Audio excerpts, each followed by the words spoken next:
Charlie, any thoughts on Apple Corporation? Well, it's a very odd thing for us to do, and obviously we've got no special insights as to how sticky Apple's business is. Apple whole supply chain is like one man with 2 million employees. That's very peculiar, and the man is not perfect. And on the other hand, Apple has a very sticky bunch of customers. Will they be able to keep that going, and if so, how long? I don't know, but I think the chances are pretty good it's going to be quite sticky, and that's why we bought it. But as I say, we may have a slight edge in our favor there, but it's not a big edge.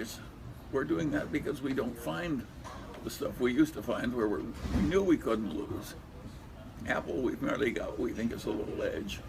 We don't have a big insight that can't fail. But if you got the money, you have to put it somewhere, and you can't find what you used to like, you have to put it with what's best available. It's a nice problem to have so much money.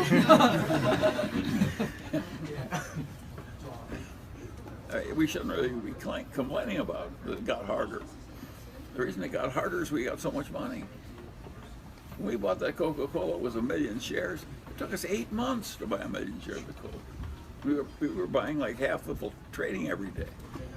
It's hard to get into all of these big blocks.